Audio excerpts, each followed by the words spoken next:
In September 1973, about 1,000 young Jamaicans volunteered to serve their nation. They were the first workers in the National Youth Service. This is their story.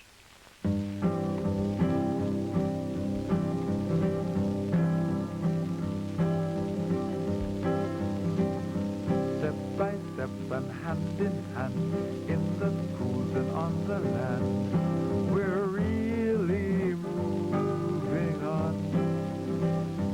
Help a neighbor on his way, plan his future come what may. Can't you see, we're moving on. Moving on, singing a song, a child righting a wrong. Older folks can't understand the stand we now take for land, but we know we're moving on. They stop and stare and wonder why when they see us passing by. Can't they see we're moving on? Moving on, singing a song, teaching a child, righting a wrong.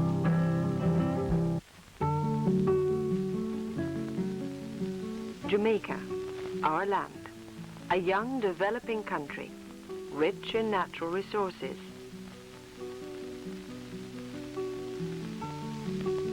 Jamaica, where so much is being done, and so much remains to be done. How do you build a nation? You make use of all its resources, and you try to use them wisely and well. Perhaps our most valuable national resource is our people, but many of them, decent, worthwhile people, spend idle hours in pursuits without real meaning. Many of our people, particularly the very young, grow up without hopes of becoming useful or needed. What does their future promise? More idle hours? Children like these need help. They need leadership and they need training. Unless they have this help, these children could grow up to represent a vast pool of human energy that would not be utilized. These precious lives could be wasted if nobody ever really cared. Yet each year, our schools turn out thousands of young men and women who are alert and well educated. They too are a valuable national resource. But how could their energy best be channeled to build a better Jamaica? Over the years, this problem has concerned many people. And in 1972, a new approach, a new way of thinking about how to use the energies of young people coming out of school began to emerge. How could these school leavers best serve their nation? Obviously, there was much work to be done in every field of endeavor, all over Jamaica. But it was decided that the best place to begin was where the needs seemed to be greatest, in education. Many schools were overcrowded. Many teachers were overworked. There weren't enough teachers or enough hours in the day to help those who needed a little extra attention. And even with classrooms overcrowded, there were others outside who wanted to learn. But for them, there was no room, no teacher to guide them. Who could help? Perhaps the answer could be found right here.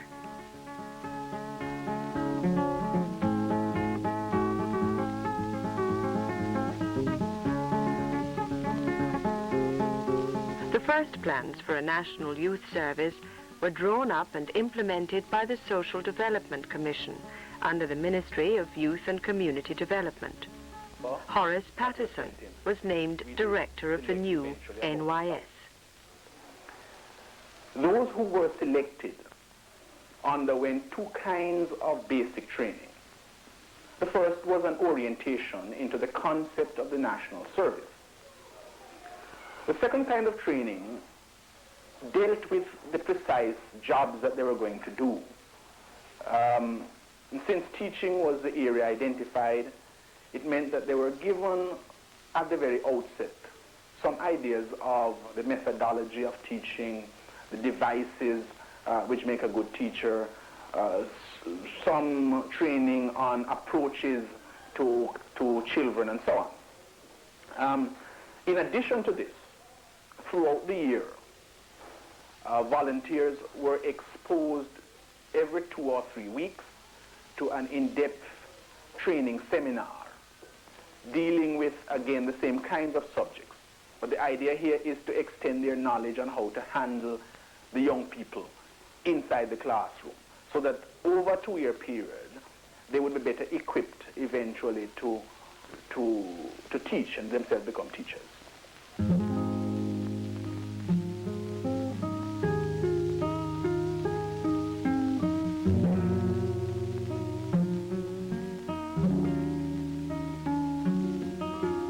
The Walker family live in an attractive subdivision in Red Hills.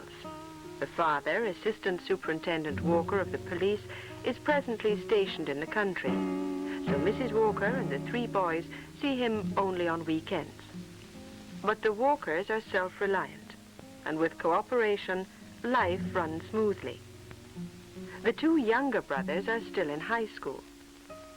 Only a year ago, Dorset, the eldest, was also in school uniform at Meadowbrook High School.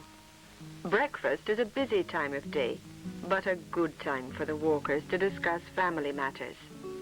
Like most Jamaican mothers, Mrs. Walker is a very efficient lady. She not only supervises home and family, she also holds down a responsible full-time job herself. So she and the 2 younger boys who go to different schools must leave early so that they can reach school and their mother can reach her office on time.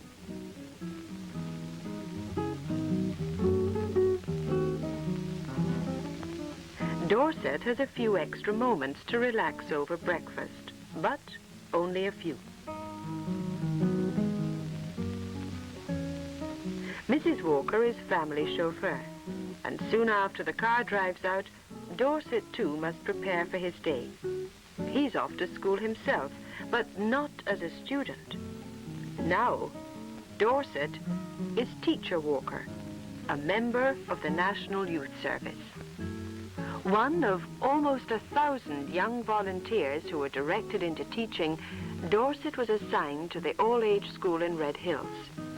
To reach the school each morning, he hitchhikes a ride with a neighbor to the nearest bus stop, and finally foots it up the hill.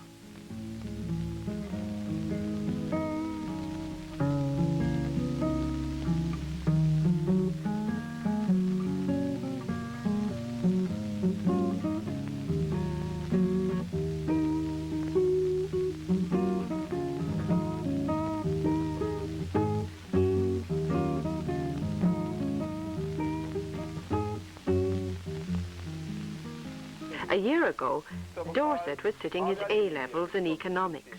Now it's back to simple arithmetic. Now let's get a little more intricate. Let's get a little more intricate now. Suppose we say that A is equal to 7. A is equal to 7. A is equal to 7. And we have 2A minus 7. Anybody could tell me what 2A is equal to? George? 14. 2 times 7, 14. Minus 7 equal to 7. So we can say, therefore, the basics of substitution is very simple. The Red Hills School serves the nearby village and the children of cultivators in the surrounding hills. But it is not always as easy as it looks. Now let us At get the a end of little his more 2-year intricate. service, Dorset will enter university. By then, his 2 younger brothers will be NYS workers. Meanwhile, he finds life full and challenging. Step by step and hand in hand, in the schools and on the land. We're really moving on. Help a neighbor on his way, plan his future, come what may. Can't you see we're moving on? Older folks. The same small neighborhood where Dorset lives produced 4 volunteers that first year. One of them is Robert Thomas. They stop and stare and wonder why when they see us passing by. Can't they see? Robert's mother too combines managing a home with a full-time job outside. Yet the family enjoys many serene and happy hours together.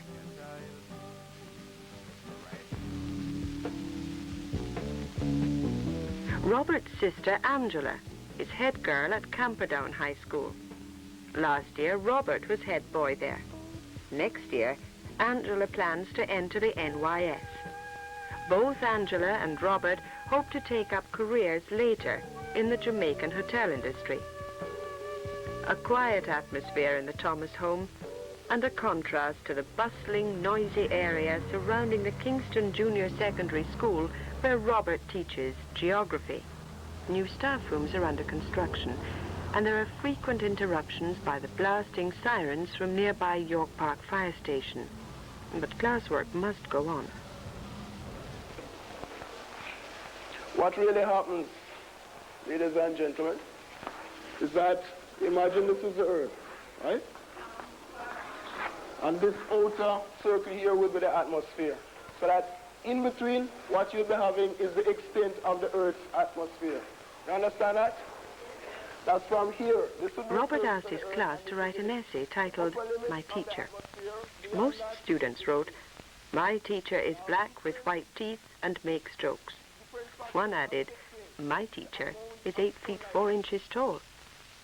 One problem young NYS teachers have to solve is that of keeping discipline with children not much younger than themselves. But they seem equal to the task. Marcia, just pay attention. What will the last topic you're dealing with? You get up and tell the class what will be the last topic you're dealing with. Right now, you are land breeze. You hear that? By the time you spend paying attention to a party invitation, right, you just look on the board for the 40 minutes. So if you don't want to learn the rest of the class and you want to learn, right, so you take your things and get outside. Leave. I don't want you in here. How much Marcia bringing? Big joke, you know?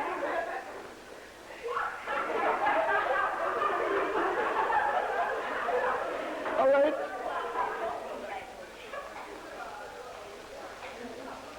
You see when some people think them bad? Wherever possible, NYS workers are assigned to posts in their own areas so that they can live at home. Joan Powell lives in Savannah-Lamar in Westmoreland. She was brought up by her grandmother, and Joan helps to care for 5 other children that her granny has taken to raise as her own. A serious-minded girl, Joan is active in church and community affairs. Since she can remember, she's wanted to be a nurse. Now she is an NYS teacher, and she isn't quite sure whether she will be a teacher or a nurse when her 2 years of service are complete. Meanwhile, she's one of 4 volunteers recruited to teach in Petersfield.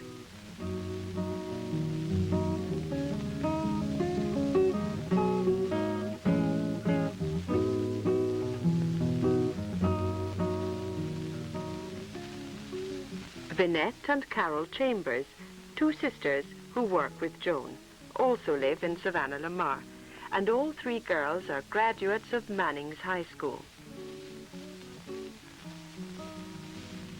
The 4th Petersfield NYS teacher is Leon Blake, who attended Frankfield Junior Secondary. Singing a song, a child righting a wrong.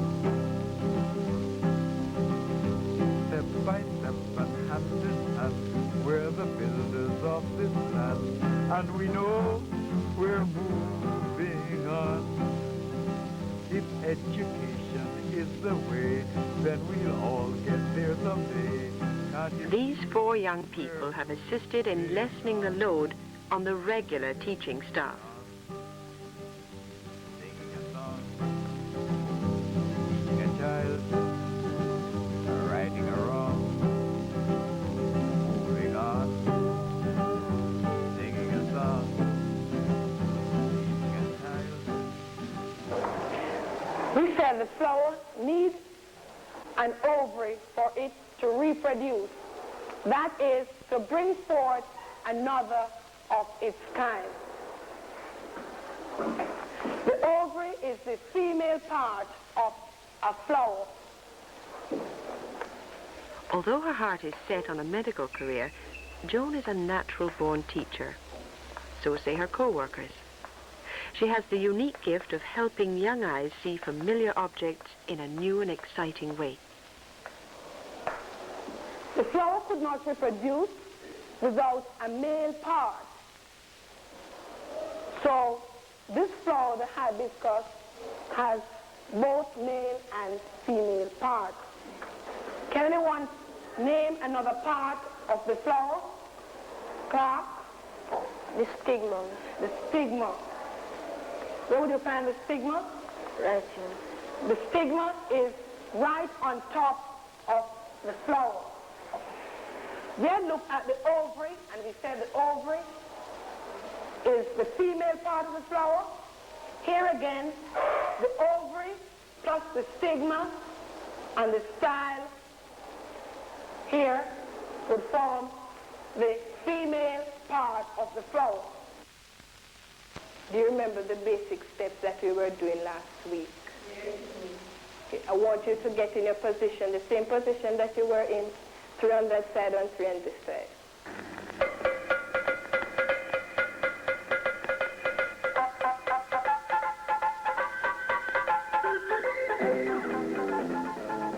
The NYS workers are active in many extracurricular activities. And Vanette has organized a dance group for the girls.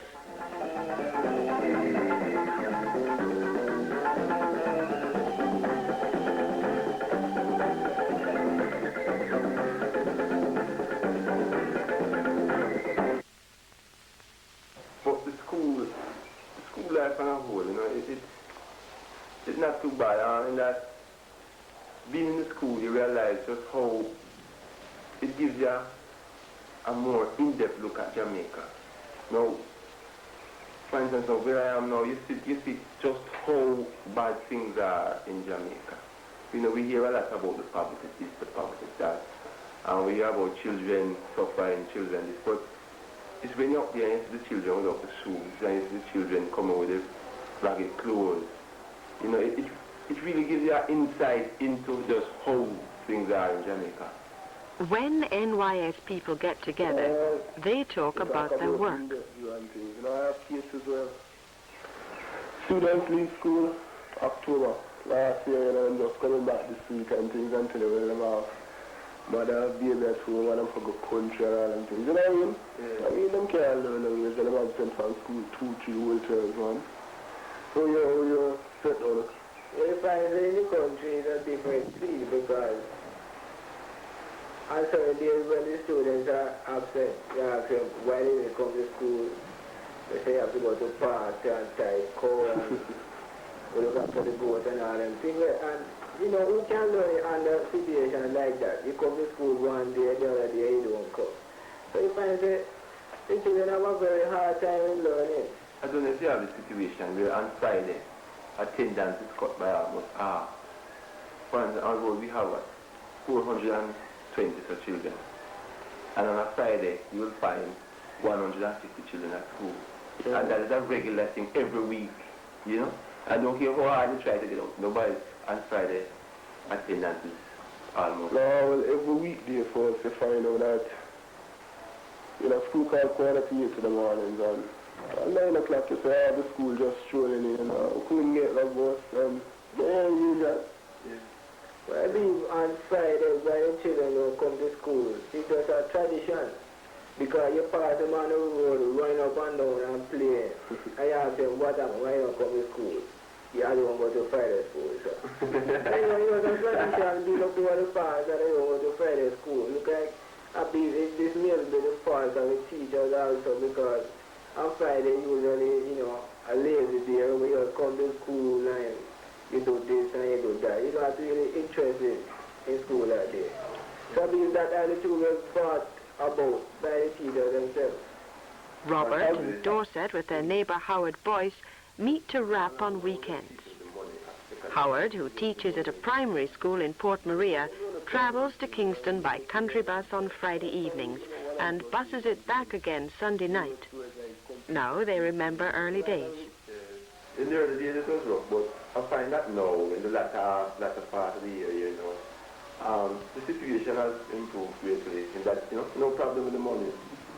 You know, but the budgeting, you know, a lot of people say, man, I can't live off of $7 but I find that all of it is strict budgeting. It is not easy, but it is not impossible, you know. And I mean, I manage how you manage it. You know, as I always say to my friends, if you go in a new service, you have to go real and truly comfortable and rich. No, I don't believe is that, you know, you can't follow the crowd and look at each another man, buy a big lunch, you're going to buy a big lunch. You don't buy enough to satisfy yourself. And you can survive on the $7 a week, plus your boarding and clothing allowance. Yes, there are always problems in a new undertaking, but NYS young people need not face them alone. Each area where volunteers work has a supervisor. Joy Morris is supervisor of 62 workers in the western parishes.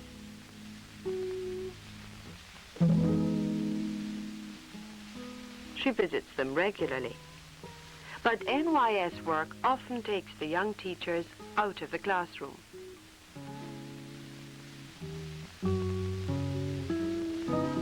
At the Petersfield School, for example, there are regular field days when teachers visit the homes of students to discuss problems of discipline, learning difficulties, or irregular attendance with parents.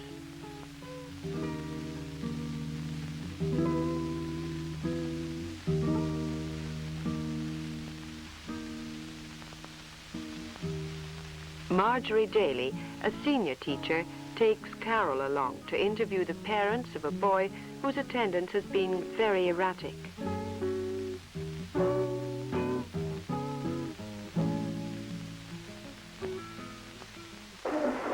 Dear Mr. Morris, we are here today to discuss some little matters relating to Roy.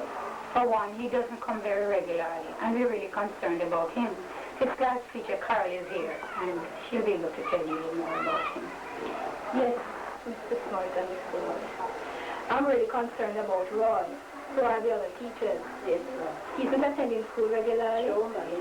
And if he does come, he's always outside hiding. If I try to get him to talk, he's always running away. So I'm wondering if there's any problem that he has at home, and if Mr. Morris or you yourself can do anything about it. From the home, he will not rise early to school. And when I do budge him, the mother said that not to worry him because I've been all kind of rude. So I see him more and less. To put myself in trouble with tooth. So I tell him that he is a big one who can understand. And if I send him to school, but all the worry stuff and he goes on the school to send him. I don't see where I should put myself in more trouble. Because the government will handle me if I want to sit down and I don't can do anything more. Well, hitting him down will not solve the problem.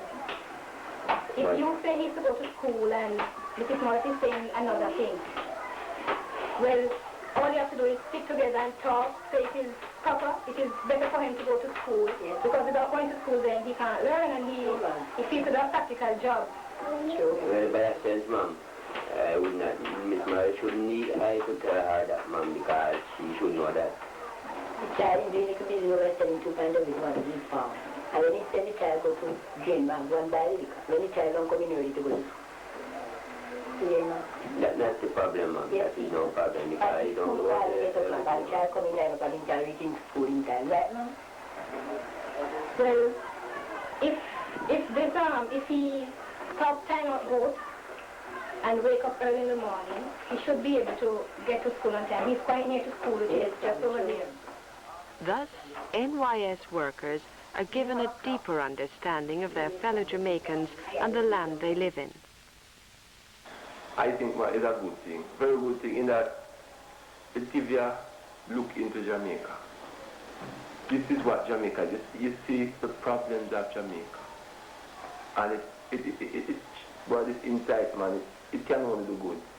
That's all I see. As young people, we work in Jamaica to make some contribution in whatever way we can to improve the situation. Give something to your country, man. I mean, let's face it, it's not 2 years of torture, you know what I mean? No, that is right. I mean, you learn a lot. And I can tell you that I have learned a lot, and my friends have learned a lot. I can tell you. I mean, it's what people do come into it, look at it as 2 years of torture, like you said. Yeah. Like it's prison them going into, you know. So 2 years of You have to react. getting nothing. But you understand, man. It's a true reflection of the Jamaican scene. Yeah, I teach you to be outgoing, I mean, you can relate to different types of people, and I mean, you couldn't have a better situation than a classroom where you have, say, well, as much as 60 individuals, 60 units, 60 different personalities sitting by side by side. You have to adjust to sort of make each one feel wanted, include everybody in it, I mean, at the end of it all, you're more or less flexible. You can just fit any situation at all. I mean, you're able to sit down and look at a person and more or less judge what a personality we have. You know what I mean? True, yeah. So I don't see it as all that bad a thing. And I mean, I've learned a lot. I can't say that much. Obviously, the NYS workers who entered the teaching profession even briefly are finding their own lives enriched by their experiences. But these young people are not the only ones concerned. How do the regular teachers who've taken them into their classrooms feel? Has the project been successful? Joan, Lynette, Carol and Leon teach at Petersfield. The head teacher here is Edith Stewart. Well, here at the Petersfield Junior Secondary School, we have 4 volunteer teachers. They came in last September. I suppose that when they were coming in, they were a bit fearful as to how they would fit into a junior secondary school life. Maybe I had some qualms about it myself. But from the first morning I introduced them to the school, I introduced them as teachers. I said, these are our 4 volunteer teachers. And just as how I would say to the other new teachers coming in, or to the students about the other new teachers coming in, that you must give your cooperation and so on. I said the same thing. And the children cooperated very well and have accepted them as teachers. One would ask, then, have they got any problems at all? I should say, yes, they have their problems, but nothing more than what any trained teacher would have. And at the start, they would sometimes come to me with the problems. But later on, because of discussions I had with them, they learned how to solve some of their problems when they came across them in the classroom. At Red Hills, where Dorset works, the head teacher is Luna Matthews. In my opinion, the National Youth Service is very helpful here in our school. I find the national volunteers extremely helpful, especially when the teachers in the various classes are absent. I believe with the class teachers' guidance and help, volunteers can be very useful in the school. Headmaster at Kingston Junior Secondary, where Robert teaches, is Sidney Ramsey. Well, this program is a very good one. The group of volunteers that is assigned to my school is really doing a remarkable job. I have found that they have a lot of energy and drive. They show a lot of interest in the school as a whole and also in the society. And they're really working very well. I do know that they wouldn't be able to work as hard or as efficiently as our trained teachers, but we could really not expect more from them. The program as a whole, I think, is a good one because it has helped our young people, just because of the way I see my young people grow up.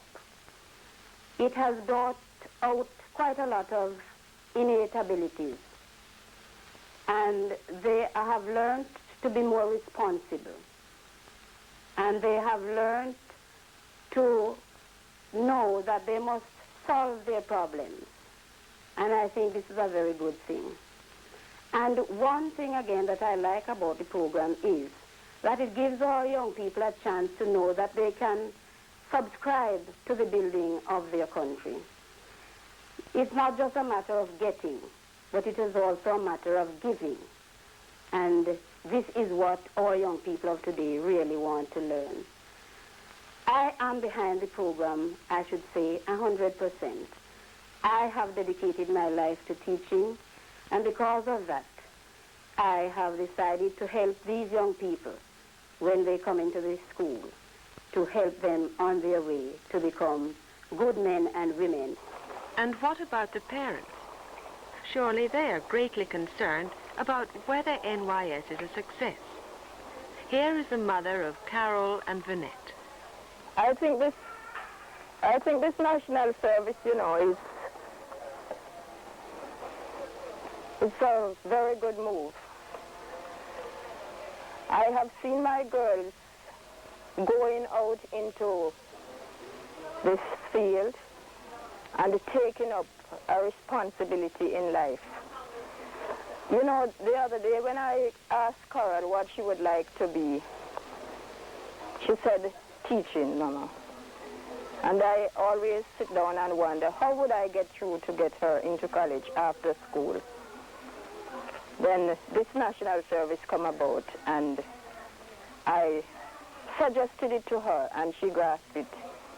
And when she went in, she said it was very good, and she liked it, and so she will continue. And I have seen it in her that she's taken up, both of them is taking up a sense of responsibility. They are trying to reach the people, and they try to understand the children. Sometimes they come with the problems and, and tell me what is happening and how they solve it. This is Joan's granny. Yes, Joan had been with me 1 year. I have taken the best care of all. And I want to tell you, she's a real good granddaughter to me. And she had decided that she wanted to be a nurse to help the sick ones. But then, afterwards, she said she would do some teaching until her time come. Even in the church, where she teaches Sunday school, how much they loved Joan because of her tenderness and her love to them and her teaching. And this is Dorset's mother. Yes, National Volunteer is a good thing. And I'm quite happy that Dorset has decided to go in it.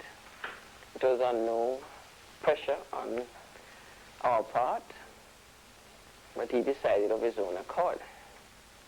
And when he asked our opinion, we thought it was quite a good thing. The National Volunteer movement, I think it makes the whole man. The growing boy or girl needs to mix more with his own age, and doing this sort of thing, teaching the children, caring for them, gives him a lot of experience, builds his character, and I think it makes it even easier to live with him at home. But and I see it now. Here we are now. I mean, basically not a sufferer. Yeah. You know? Yeah. No, when I go to school, you know, and you see the other half of Jamaica, you know, everybody hear about suffering, so, you know, everybody suffering, this, that. But the thing is, you hear about it, sometimes people don't really know it. Because some people's life is so censored that, I mean, they want to read them to the body who's not good off, it makes them pass them on the street when they're driving or something like that. After school there, you see the barefooted children. You see the children who, you know, income very low, you know, and I think you feel good. You know that you're helping. But from the first, it had always been obvious that the project must grow and become more comprehensive after this first experimental year. There would be job opportunities, not only in teaching, for example, but in many other fields as well. The National Youth Service volunteers you've met in this film were not specially chosen by NYS officials or leaders. Their names were picked completely at random from a list of close to 1,000 names by the film crew on the job, none of whom had ever met any of the young people previously. Only in this way, it was felt, could a true picture of volunteer life be shown.